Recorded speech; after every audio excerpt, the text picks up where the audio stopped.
Welcome to Asian Pacific Voices Radio, where you'll find stimulating conversations around diverse topics and stories that impact our Asian Pacific American communities. I'm your host, Rasha Goal, and today I am so thrilled. Joining us on Asian Pacific Voices Radio is an incredibly talented South Asian celebrity stylist and designer. Known for his impeccable sense of style and ability to transform his clients into fashion icons, he has made a significant mark in the fashion industry, blending his rich cultural heritage with contemporary trends. From red carpet looks to high fashion editorials, his work has graced some of the most prestigious events and publications. We are so excited to dive into his journey, his creative process, and the inspiration behind his stunning designs. It's my pleasure to welcome Venk Modur on Asian Pacific Voices Radio, and a personal friend of mine and stylist. Venk, thanks for joining us. Thank you for having me, love. It is such a pleasure. I'm going to dive right into this. What inspired your passion for fashion and design while you were growing up? Was there a particular moment or influence? Absolutely.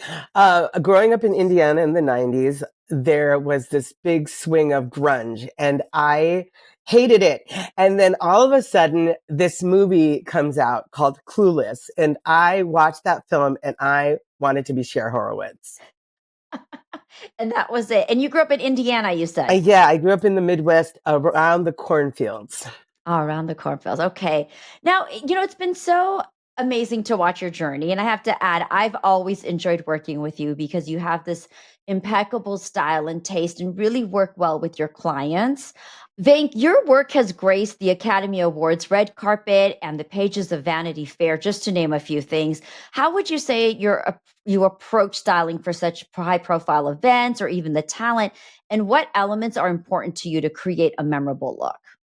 So every client I approach differently. It has to be really natural. We have to, it's a collaboration. And when it comes to what I think an outfit needs to make it, pop, I really love accessories, jewelry, just something that creates a little bit of magic beyond the clothing, something that takes it a little to the left. So, yeah.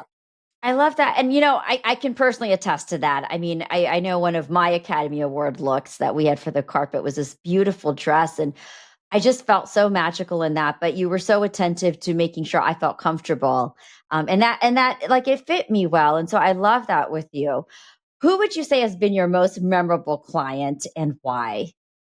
So I've had memorable moments with all of my clients, and if you're not having memorable moments with all your clients, then you're not it's not going to work. You might have to move on. So I have to say I can pick memorable moments from each client. I can say, like, when I got to work with Amy Tan for Elle, that was beautiful. I went to her home, and I was such a fan of her book. So having that honor was great. Having that was a great honor to me. And of course, my viral moment with Brian Cox when after the third episode of the last season of Succession, spoiler alert, he dies. And then he goes on Colbert and he's wearing this cowboy outfit, really to do a complete 180 from Logan Roy's character, his character of Logan Roy. So that was exciting, but I've had so many. And I've loved seeing the different looks that you've given to him. I think you have such an eclectic style. Is there a fashion trend from your childhood that you'd love to see make a comeback now? Not Well, grunge, right? Not absolutely not. I think we're already seeing it. I really loved the 90s, and I love that that's coming back. The denim from the 90s. We're having like a wide jean moment or a wide pant moment. I love that. I mean, you think about your childhood and what inspired you and why, like the first question. I loved fashion in the 90s. That's when I grew up. So seeing that come back is super exciting to me. And one thing I've noticed about you too, Vink, in the recent years is your attention to sustainable clothing. Can you talk a little bit about that and how that's like a separate market that's just been growing, right, for stylists and designers? Right now, fashion is one of the most destructive environmental issues facing the world. And this idea of just purchasing, and not doing slow fashion is really like kind of scary. So we have to combat that. And the way I can combat that is by showcasing and highlighting designers who are sustainable. But I would like to point out that Asia has been sustainable with when it comes to our traditional clothing. We have been sustainable forever. Everything is basically made to measure. So if we continue, if we continue for that push, we could help, lower our negative emissions into this Yeah. world and maybe have a little bit more longevity to this earth we live in. Okay. So true. So true. And, you know, I was thinking about a lot of the different events that you style for, a lot of the high profile clientele that you style as well. How do you how do you deal with that? What would you say is the most challenging part for you? And how do you deal with the pressure? Breathing.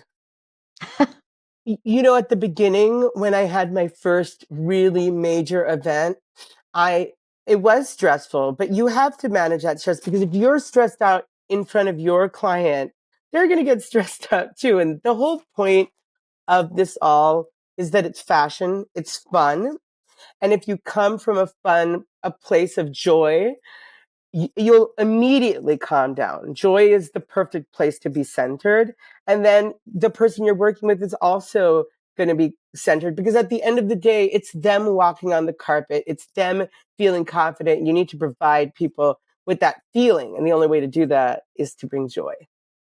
Well, and speaking of joy, we come from a cultural heritage that is so joyful and colorful, and just it's beautiful, right? So we've got these aesthetic blends in our community and culture. How do you incorporate the cultural elements into your designs while ensuring it resonates with the global audience? So I don't make sure it resonates with the global audience. I Mhm. don't care. I make sure it resonates with my client. I try to I try to introduce my client to brands from, whether it's India or other parts of Asia or Africa. It's really important to me, for me to showcase cultures from around the world for every one of my clients, whether they're Black, white, Asian, it doesn't matter. I want them to broaden their views and get out of this notion that the only fashion comes from Europe, because that's just not true. Yeah. I love that. I love that about you and the support. And I was just thinking too, I feel like there's still a growing market with stylists that are of Asian heritage being given opportunities. Do you feel like that too, that there still is more work to be done on that side of the industry? Absolutely. My client just did his press junket for his new show, and and had his premiere. And, during a press junket, there's also group photos taken, right? And I'm walking in with my client, who's a person of color, and our hairstylist, who's also a person of color, and me. And we walk in with our talent, and then we see the other talent, and their whole teams are all homogenous. They're all white. And it's great that we're putting diversity in front of the camera, but in behind the scenes, there is a lack of diversity. It's still, people's crews are all, kind of exclusionary, for lack of a better word. And I want to see that change, because I think it's so beautiful when you have diversity in this, because you're bringing diverse thought. It seems like a pretty, like, thought, it's like an easy thought, but why Right. isn't anybody thinking about that? No, it makes sense. And that's why I wanted to ask you that, because from we always see it from a different perspective. I'm glad you brought that up, because I definitely feel that, sometimes we don't have the exposure to that or the insight. We all work in such different capacities in the industry. And I know that the styling is a whole different aspect. And speaking of styling, because I always love hearing some behind the scenes stories, is there a behind the story from a project or event that you can share with us that didn't maybe go as you planned, but it still ended up being a success for you? Very great question. And yes, for all of my clients, when I get to know them, I like to pre-plan because I am a super Virgo. And so with this one particular client, Sujata Day, who you know, we had the Planet of the Apes premiere and we had a dress picked out like a month in advance. I loved it. I talked to the designer. She said she had it in her size and she said it was at the store. And so when I went to go pick it up, it was not her size. It was like two sizes too big, and which sent me into like a panic because you don't throw off a Virgo. And so I ended up going to a PR showroom, finding another dress, but I had to bring so many options, but this one worked and it actually turned out to be super fabulous, really lovely for the summer because I think this was a few months ago, and it was a beautiful lavender piece, and I was excited. I saved the day. At the end of the day, though, there's always you can always save it. You can always save the day. You have to have hope. It does scare you, though. It does scare you. I mean, that's so much pressure though to save the day. And I love that story because at the end, I mean, that dress probably turned out to be better than even what maybe the original one was. But I know the stress level. We've worked together too, right? Where I'm just like, I need this. I want this color. I can't wear this. And Yeah. the amount of stress that you deal with. Wow. What advice would you give to aspiring stylists and designers who are looking to make their mark in the fashion industry? For stylists, I would say when you're starting, you're going to work with a lot of different people. You're going to probably start assisting people, and then and assisting a lot of different personalities, and um, and then you're also going to be working with a lot of different types of clients.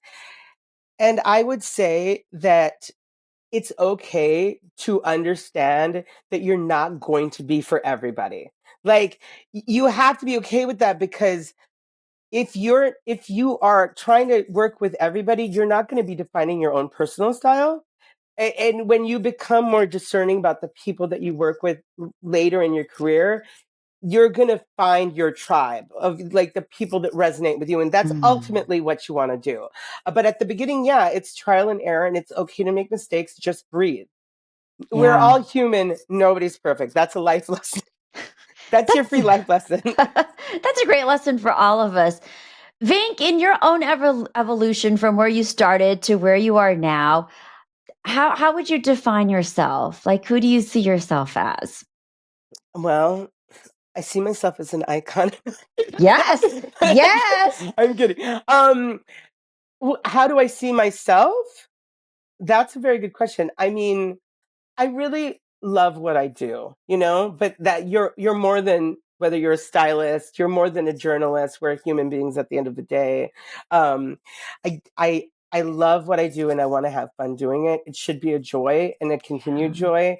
And so if it's not a joy anymore, then you transform into something else. So because at the end of the day, I want to be Venk. And that's it. Oh, I love that. And I think that's some great piece of advice too. I do love that. And it's always joy when we are working together and around you, by the way. A fun question for you. Hmm. Colors. If you could only wear one color for the rest of your life, what would that color be, Vank? I I have to be honest, and because I can't tell a lie, and it's so basic. I'm so basic. It would be black. If I had to wear one color, it has to be black. Like I would love to say something like cool. Like my favorite color isn't black. My favorite color is like I love purple. I love different colors of blue. Um, but if it was like you have to wear one thing, I'm gonna go with I'm going with the safe bet. That's black. Okay, well, because you'd have to show up in that for every day. So you better make sure that that's a color that you like. Yeah, So, exactly. all right. And if you could style any historical figure, who would it be and what kind of look would you want to create for them? Gosh, if this was I was struggling with this living or deceased. Either way, Well, either I way. mean, my favorite musician of all time is Tina Turner. She is my historical figure. Um, and she sadly passed away, I think this year or last year. Hmm. And so I would have loved to style her. She's a rock star. I know we'd have Christian Louboutin heels because she loved those. She loved her red bottoms, and we would have like a fabulous. Oh, you know what? I do like a pantsuit moment. We'd have a good time, and we'd have to keep it in line with her Tina brand. But that's who I mean, I would actually just love to. I would have loved to meet her, to have met her. So really, that's really what I want. Aw, that would have been, but she'd be an icon to work with, I think, Oh, because right. yeah, from what I have learned about her too, she was very open Well, to looks, and just as long as she could feel free on stage, that's what she kind of went for. I want to jump back real quick also and talk to you about being South Asian and working in this industry. Did you ever get any backlash on wanting to go into styling or designing and maybe needing to do something else, or was it just something that was always accepted by family and friends? oh, my family was excited. Yeah. Yeah, because they started to see that I was focused on something that I really was passionate about. And I was really lucky to have my dear friend Nisha Ganatra, who is currently directing Freakier Friday. That's Stay right. tuned for next year. Kind of put me on that path. You know, it's really nice when somebody's like, oh, you should be doing this. And then you're like, oh, I should.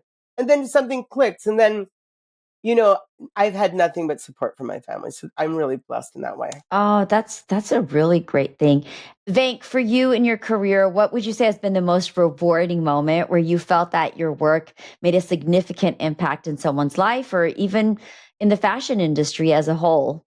Well, a special moment for me was definitely having my name in Vogue magazine. I was like, that that little Venk from Indiana would not think that that would have ever happened. So, and those are, those kinds of moments where your work is acknowledged is such a blessing because there are so many people that want that opportunity too, and so many people with such talent. And it doesn't always work out for everybody. So having that happen is amazing, but that wouldn't have happened without wonderful support from people like you know?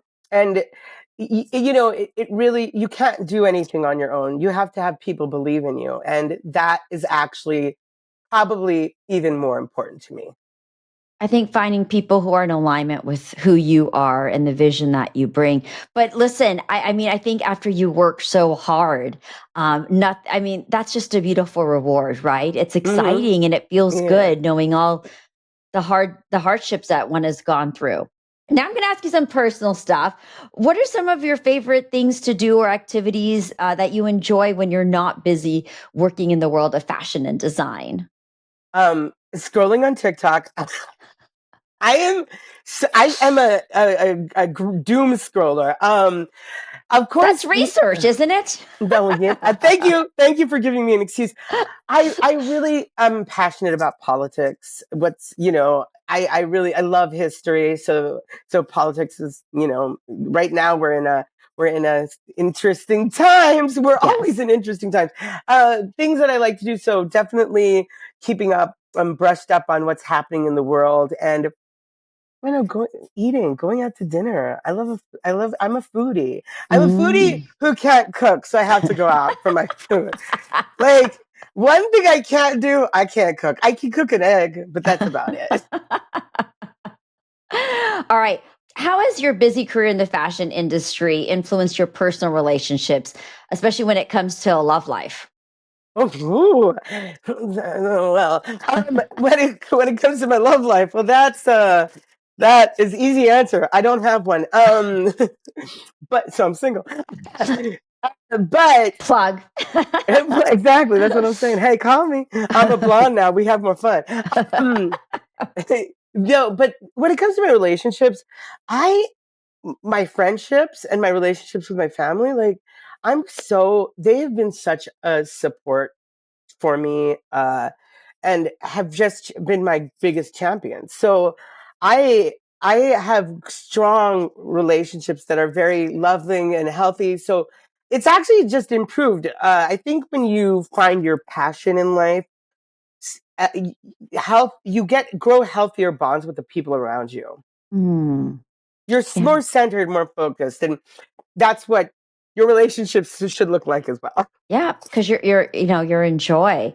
Yeah. All right, I'm going to do some quick rapid fire with you, just one Okay. word answers and whatever comes to the top of your mind. You ready for this? Yep.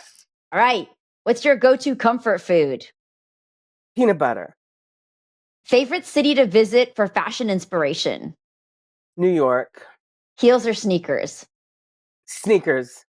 Morning person or night owl? Night owl.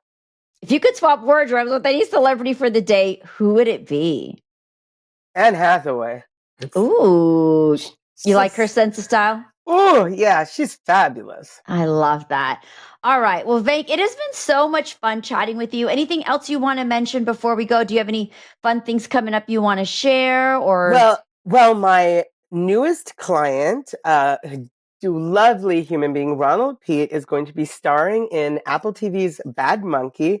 It premieres on August 14th, which will probably be in the past because that's tomorrow. See, this is magic of the magic secret sauce. But yeah, stay tuned. I'm really excited about for his show, and it's really it's an Apple TV show, so it's going to be good. And where can people find you? Website, your IG handle, or any social media handles? My website is www.venkmodur.com, and my Instagram is @modur_style. Love it. All right. Well, I guess I will join you soon for a peanut butter jelly sandwich. Yes, please. For the comfort food. It has been so much fun having you on the show. And thank you so much for sharing your journey. It really is very commendable and honoring to see celebrity stylists and designers of South Asian descent to be out there in Hollywood representing. I know it's by far and few, and love the work. And of course, I love always being dressed by you. We always come up with some fun things. So thank you. Venk Modur, again, make sure you follow him and see what he is up to. And for all of my audience, once again, I want to thank Venk Modur for joining us. We'd also love to hear from all of you. So if you have any suggestions on questions or topics or things you want to talk about, do let us know. And a quick reminder, don't forget to subscribe to your favorite program on your favorite podcast platform. You can follow us on Facebook, Instagram, Twitter, X, and of course on our YouTube channel where you can find everything. Remember, Asian Pacific Voices Radio is produced by Asian Culture and Media Alliance, a nonprofit that empowers the Asian Pacific American communities with a voice through media arts. If you'd like to support our program, please do visit us at AsianPacificVoicesRadio.com. I'm Rasha Goel, and once again, thank you for joining me on Asian Pacific Voices Radio. I will be back soon with another exciting episode. And thank you again. Have a wonderful week.